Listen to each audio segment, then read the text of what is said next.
Labas visiems, čia Evaldas iš Eva Games ir šį kartą nėra kolegos Viliaus, bet čia ne dėl to, kad jis negalėjo atvykti, čia dėl to, kad tokia situacija gavosi. Mes nekartą esam pasakoję, kaip mūsų verslo modelis susideda iš to, kad reikia čia ir dabar, reikia greitai, kiti negali padėti ir panašiai. Šiuo atveju nebuvo visiškai greitai, šiuo atveju reikėjo išskirtinių detalių, reikėjo ieškoti, reikėjo rezervuoti ir šio video pažiba yra AMD Ryzen 9 9950X 3D.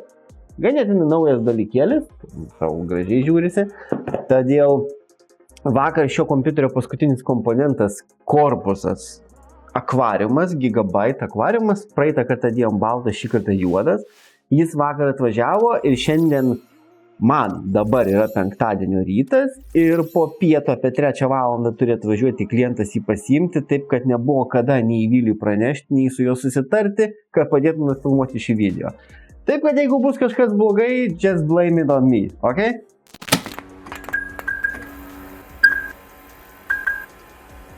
O kas bus tie visi kiti komponentai? Tai kaip minėjau, tai yra Gigabyte korpusas, tas vadinamas akvariumas, modelį rasite apačioj, juodos spalvos šį kartą, pamatysite kaip atrodo juodas, kadangi nesenai darėm baltą, galėsite pasilyginti, pažiūrėti vieną ir kitą video, kuris jums asmeniškai gražesnis, o visi kiti komponentai, tai savaime aišku, pažiba yra Ryzen 9 9950X 3D, ganėtinai naujas dalykėlis, pažiūrėsim kaip sekėsi.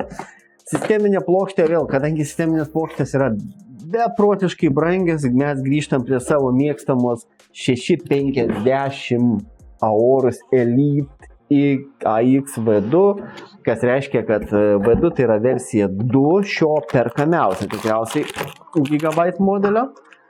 Ir patikslinsiu, bet situacija, man atrodo, nepasikeitė. Situacija yra tokia pati, tas pats PCI Express 5, 2 PCI Express 2, USB-C išėjimai, viskas daugmaž vienodai atrodo, tai yra revizija 1.1, viduje tikriausiai bus Quad-Commo, kitaip vadinamas AMD Wi-Fi'us, Wi-Fi'us yra 6 standarto, kuris, pilnai užtenka Wi-Fi 6 vis dar šiais laikais. Galų galia tie, kas nori 10 gigabitų, ar bent jau 2,5 gigabitų, įsigykit kabelį.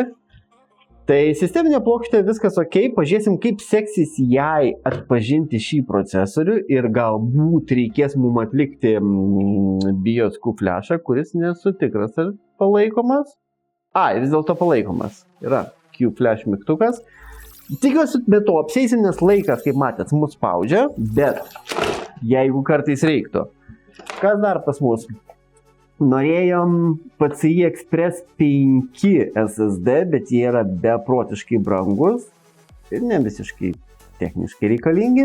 Todėl mūsų atveju toks labai įdomus pasirinkimas, tai yra Samsung Evo Plus, 2 TB, viskas atrodo kaip ir labai smagu, 7250 skaitimo maksimalus greitis, bet jie patys rašo ir nemeluoti, jie patys rašo, kad tai yra PCI Express X4 arba PCI Express 5 X2 SSD. Todėl techniškai tai yra PCI Express 5 SSD.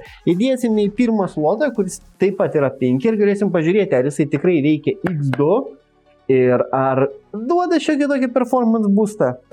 Aišku, galbūt abejoju, bet aš vėliau imčiau 4 TB, bet Express gal net 3.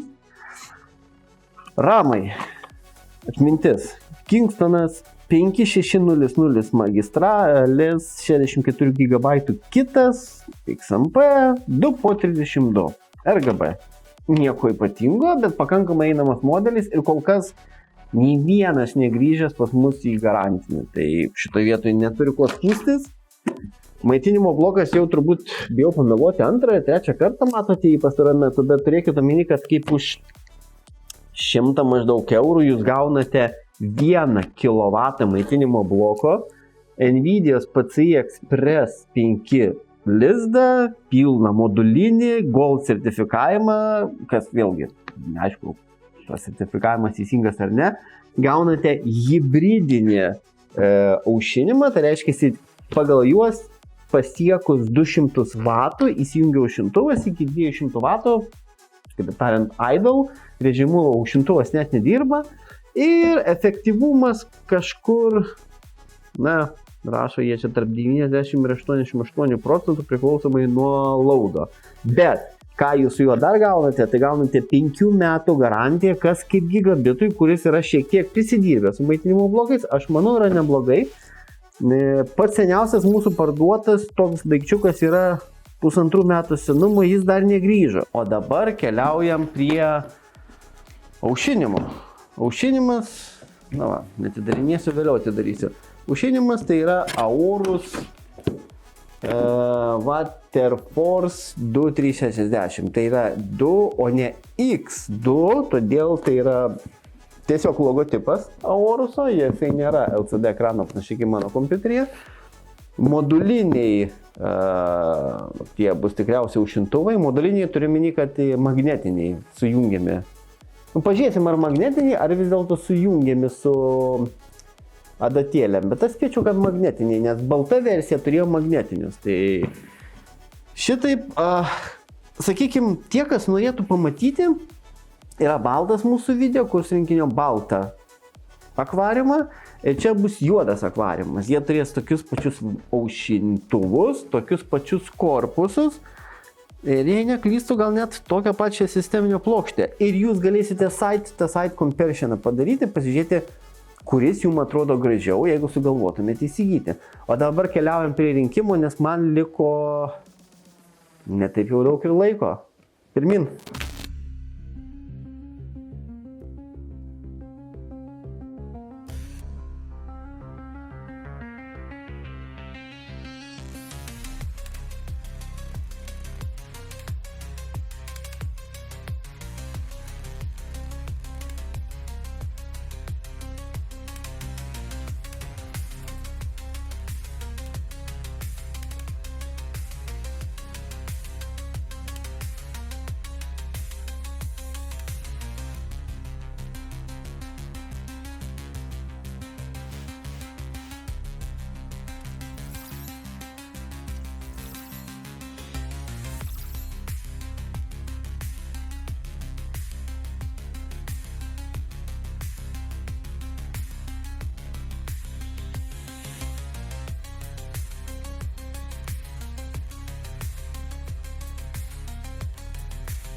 Na ką, surinkimas baigtas. Kai matėt, antrą kartą su šitų korpusu dirbti buvo lengviau, greičiau jau buvau pasiruošęs, žinojau, kaip padaryti kabelius, kaip žaisti su šitom tubelėm, kaip Aorus aušintuvo prasivesti laidus ir panašiai. Viskas buvo daug greičiau ir tai padėjo patirti su praeitų kartu, kai C500 baltą darėm, kurio video vėl galit pažiūrėti. Vaizdo plokštės nėra, nes žmogus pats savo vaizdo plokštę naudos, morališkai dar nenusiteikęs yra pirkti naujos. Kita vertus, turbūt mes jau paskutinius 5 metus negalim būti morališkai nusiteikę pirkti už tokią kainą vaizdo plokštės. Bet jis veikia, nes visi nauji AMD procesoriai 7, 8, 9 kartos turi integruotą video, tad man atlikti darbus problemų nebuvo, nereikėjo nieko išlupinėti, nieko prisukinėti, dėti savo vaizdo plokštę, šaunuolė AMD, kad pagaliau davėt integruotą vaizdo plokštę. Tai padeda mum integratoriam labai smarkiai. O dabar, kas liečia patį procesorių, testus galite pamatyti, palyginimui kaip tik ne per seniausiai turėjom 9950X ir dabar yra 9950X3D. Kaip matot, testų rezultatai yra praktiškai identiški. Jeigu jūs kažko kito tikėjotės, tai ką aš galiu jums pasakyti?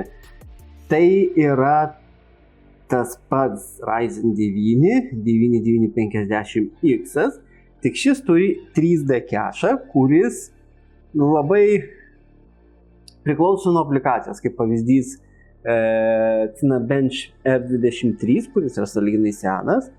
Jie buvo labai panašus procesoriai, tiek ne 3D, tiek 3D, labai maža paklaida, kas akivaizdu, nes tai yra tas pats Ryzen 9. Bet Passmark testas, kaip pavyzdys, parodė šiokį tokį 5 procentų pralaimėjimą standartiniui X-ui, nes vėlgi 3D cache'as veikia šiek tiek kitaip. Jis yra kiek nušarinamas tarp abiejų čipletų, tarp abiejų AMD klasterių, kur gyvena branduolių poros, 8 ir 8, kažkas tai tokio. Ir žaidimuose taip turėtų suteikti daugiau performanso, kadangi 3D cache'as labai puikiai vieta žaidimo informacijai išsaugoti. Kaip pavyzdys eina iš atminties per procesorių jūsų žaidimo, tas streamas, kodavimas, informacijos apdorojimas. 3D cache'as yra didelė ir puiki ir greita vieta žaidimui pasidėti laikinai kažką, kol procesorius laukia apdorojimo. Ir kadangi tai yra labai greitas cache'as žaidimuose, tai bus performance. Standartinės aplikacijose, tokiuose kaip galbūt, sakėt, Photoshopai, kai matot performance testai, CPU testai, galų gale tas pats 3D, ne 3D vadinkim, video renderinimas, encodingas, labai vargu, ar tai bus kažkas grandioziško. Galų gale žaidimų prasme, tai ko gero yra šiai akimirkai greičiausias procesorius, userinis, desktopinis procesorius pasaulyje. Ir šitą etiketę galima lengvai klijuoti. Ir jeigu jūs tokio norit, galite tikrai pirkti. Dėja žaidimų protestuoti nebuvo, tiesiog laiko, nėra galimybės, galų gale vaizdo plokštę reikia dar atitinkamą surasti. Tai šitą gal paliks ateities kartoms, bet pats procesorius, manau, yra fainas ir jeigu ketinate pirkti tokį, aš sakyčiau, užduokit savo klausimus. Jeigu jūsų tikslas yra žaidimai, daug žaisti, aukštom rezoliucijom arba galų gale kažkokius labai demandingus žaidimus, Cyberpunkus ir aukščiau lipti, kelti kartelę, tai 3D versija jums aktuali. Ta parodė praeitos kartos 5800X 3D, jis buvo labai populiarus. Tik tada klausimas kyla, ar jums reikia 9950X 3D. Jeigu žaisite žaidimus, gal jums reikėtų 9900X 3D ar 12 korų, o gal apsiribosite 9800X 3D 8 korų, nes žaidimam gal 16 nereikia. Tai va toks klausimas iškyla.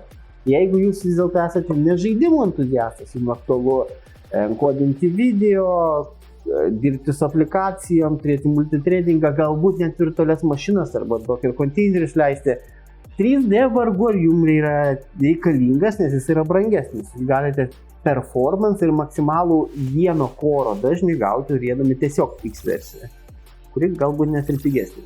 Pažiūrėsim, kai kainos susilygins. Tai čia toks būtų dviprasmiškas variantas, jums pasirinkti, ką jūs renkatės. O visa kita, aš manau, man pavydas bamba griaužia, aš pats gyvenu vis dar su 5950X-ais, taip kad šiam kartui tiek, pasimėgaukit vienu kitu vaizdu ir iki kito karto. Ate!